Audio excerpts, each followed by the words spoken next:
All right, today we're tackling something that drives so many of us crazy. It's that feeling of self-sabotage. We're going to get into the work of Dr. Brett Steenbarger, a psychologist who coaches traders, to finally understand the hidden reasons we get in our own way. I mean, this is the big one, right? You put in the hours, you create a solid, maybe even brilliant plan. You know exactly what you're supposed to do. And then the market opens and you just don't. You do the complete opposite. Why? Why do we so often become our own worst enemy when it matters most? Okay, so let's get right into it. The easy answer, the one we always hear, is it's just greed and fear. But, Dr. Steenbarger says that's just scratching the surface. The deeper truth? The real issue is that there are conflicting versions of you, actual inner selves, fighting for control of your mouse and keyboard. So let's go ahead and meet the real enemy. And here's a little spoiler for you. It's not the market. It's much, much closer to home. Now, this is absolutely crucial. The problem isn't the emotions themselves. Feeling fear or greed or excitement, that's totally normal. It's just data. The real problem, the one that blows up your account, is when you let those feelings completely knock you off course, when they deflect you from your plan. And to really get a handle on that deflection, you have to understand that you are not working with one single unified mind. No, we need to look at the neuroscience to see what's actually going on in there. Does this sound familiar to you? That feeling of looking back at a trade you made and just being totally confused, like some other person clicked the button?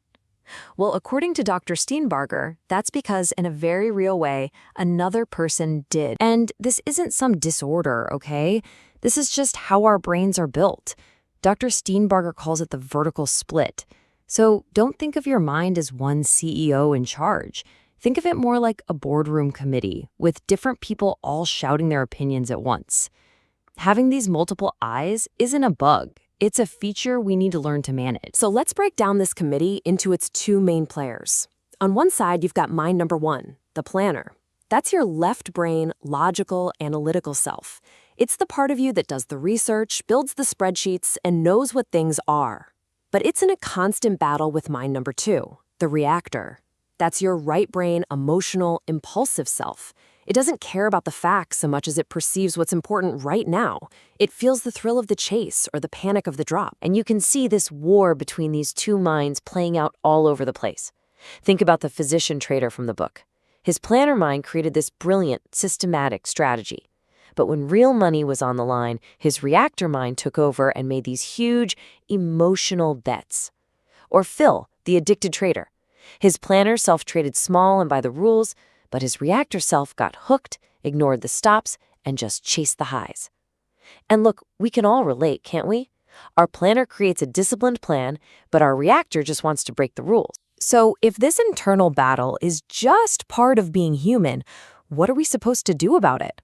Well, the answer is probably not what you think. It's not about trying to destroy your bad self. This question right here, this could change everything for you. What if you stopped obsessing over every little mistake? What if, instead, you focused all of your attention on amplifying what you're already doing right?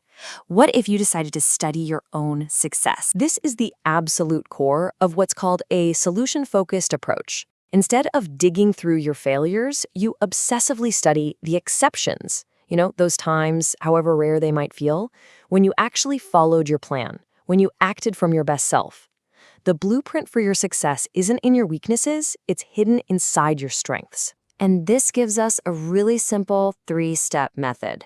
First, you have to identify your best moments, your exceptions. When did you get it right? Second, you study those moments. What were you thinking? What did you feel? What did you do? You basically create a trading collage of what success looks and feels like for you. And third, you actively practice being that person. You model your own success until it becomes your default. And this is just so powerful. The goal isn't to become some brand new, different trader, some kind of emotionless robot from the future. No. The goal is just to become more of the trader you already are in your best moments. You're just trying to make your best self show up to work more often. Okay, so how do we actually do this, in the heat of the moment? Well, you have to become your own performance coach, and every good coach has a toolkit. The master skill here, the one you really need to build, is what he calls the internal observer. This is the part of you that can just take a step back from all the chaos, notice that your reactor self is starting to freak out, and calmly say, interesting. I'm feeling panic right now. That's useful information about the market. You literally turned your emotional reactions into valuable data points. So here's your coaching toolkit. 1. Keep a detailed journal, not just of trades, but of your mindset. Find out what works. 2. Use rituals. Maybe it's listening to a specific song or doing 10 push-ups to shift you into your planner state before the bell rings. 3. Practice what's called stress inoculation. Vividly imagine facing a tough market and rehearse how you'll respond calmly. 4. Use a pattern interrupt. Set a random alarm on your phone. When it goes off, you have to stop and just observe your mental state. And 5. Master one thing. Like a pinball wizard who knows every bounce of one machine, focus on one single, high-probability setup until it's just second nature. So let's be absolutely crystal clear about this. The antidote to greed and fear isn't some mythical state of constant calm or confidence. That's not realistic. The real antidote is planfulness. It's a disciplined, steady dedication to your process. And the best part? That is a skill. And like any skill, you can build it with practice. So I want to leave you with this one question.